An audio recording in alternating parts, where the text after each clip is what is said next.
Good morning Kashmir देख रहे हैं आप। एक बार फिर से आपका इस्तकबाल करते हैं। मारूफ कश्मीरी साइकिलिस्ट आदिल तेली ने लेह से मनाली तक साइकिल पर चलकर 477 किलोमीटर का फासला 29 घंटे 18 मिनट और 21 सेकंड में तय करके एक और गिनीज वर्ल्ड रिकॉर्ड कायम करने का दावा किया। 2020 में कश्मीर से कन्याकुमारी तक world Guinness record holder cyclist Adil ने 35 घंटे 32 मिनट 22 सेकंड का साबिका लेह से मनाली रिकॉर्ड तोड़ दिया, जो 11 अक्टूबर 2020 को भारत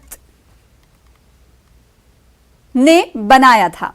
आदिल तेली ने न्यूज़ 18 जम्मू कश्मीर के हमारे नुमाइंदे मुनीर हुसैन हुर्रा के साथ फोन पर बातचीत करते हुए कहा कि वो अल्लाह ताला का शुक्र अदा करते हैं कि जिसने उन्हें एक और गिनीज वर्ल्ड रिकॉर्ड दर्ज करने की ताकत बख्शी और इन्हें इंतहाई खुशी है। इससे कबल 9 सितंबर की सुबह सेक्रेटरी टूरिज्म कश्मीर सरमद हफीज ने टीआरसी ग्राउंड श्रीनगर में आदिल को हरी झंडी दिखाकर रवाना किया था। 2019 में तेली ने श्रीनगर से लेह तक 440 किलोमीटर का एक और साइकिलिंग सफर 26 घंटे और 30 मिनट में तय किया। अब वो वादी के बहुत से साइकिल सवारों के लिए एक तहरीक बन चुके हैं।